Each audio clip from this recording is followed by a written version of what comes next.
नमस्कार, मैं हूँ मिथिलेश राजभर और आप लोग देख रहे हैं मिथिलेश की रसोई यूट्यूब चैनल।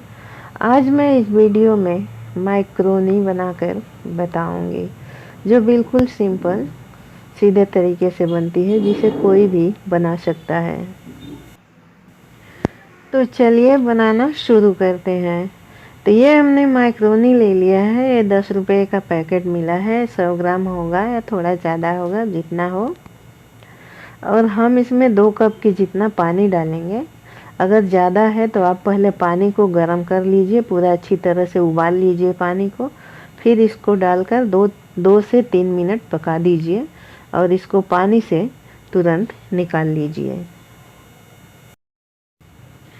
तो चलिए इसे पका लेते हैं। गैस जलाते हैं और इसके ऊपर रख देते हैं और इसको ढक कर रख देंगे। ये थोड़ा सा है, जल्दी से गर्म हो जाएगा। 2 से 3 मिनट या 4 मिनट के आसपास हम पका लेंगे, क्योंकि हमने ठंडे पानी में डाला है इसको। इसमें हम थोड़ा सा तेल डाल देते हैं ताकि जिससे ये चिपके नहीं। ये देखिए 3 से 4 मिनट हो चुका है। अब ये अच्छी तरह से पक चुका है। इसको हम बता देते हैं, पता कैसे चलेगा कि ये पक गया है। तो ये हमने इसको लिया और इसको हम चाकू से कट करेंगे, और कट करने में थोड़ा सा भी कड़ा नहीं दिखेगा तो समझिए पक गया है।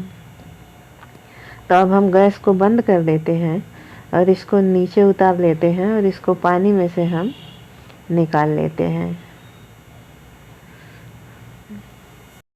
देखिए कितने अच्छे से पक चुका है। तो अब हम इसको रख देते हैं और अब हम इसको बनाना शुरू करते हैं। तो हमने गैस जला लिया और इसके ऊपर कढ़ाई रख लिया, इसमें तेल डाल दिया। आप चाहें तो थोड़ा और भी तेल डाल सकते हैं। इसमें हमने लहसुन डाल लिया कटा हुआ, और लहसुन पूरा ब्राउन हो जाने के बाद हमने प्याज डाल दिया। अब प्याज को हम अच्छी से भून लेते हैं। प्याज को अच्छे से भून जाने के बाद हम इसमें टमाटर को डालकर अच्छे से भून लेंगे। अगर आपको टमाटर थोड़ा कच्चा खाना पसंद है तो थोड़ा कम ही भूजिए। इसको हमने अच्छे से भून लिया है। अब हम इसमें मसाला मिला देते हैं। ये लाल मिर्च पाउडर, ये नमक स्वादानुसार, और ये 1 चम्मच मिक्स मसाला है। आप कोई भी मिक्स मसाला ले सकते हैं। और इसको अच्छे से हम भून लेते हैं। मसाला अच्छे से भून जाना चाहिए।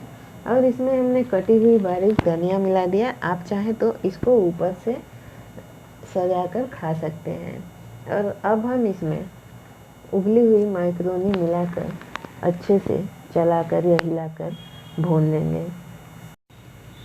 इसको 2 से 3 मिनट तक भून लेंगे। इसको अच्छे से चला लेंगे। अगर मैक्रोनी ज़्यादा पक गई है तो ज़्यादा चलाने से या हिलाने से ये मैक्रोनी टूटने लगती है। तो अपने उसी हिसाब से चलाएं। और ये देखिए मैक्रोनी पक गई है, हमने उतार लिया है। अब हम इसको प्लेट में निकाल कर दिखाते हैं। देखिए कितने अच्छे से पक चुकी है।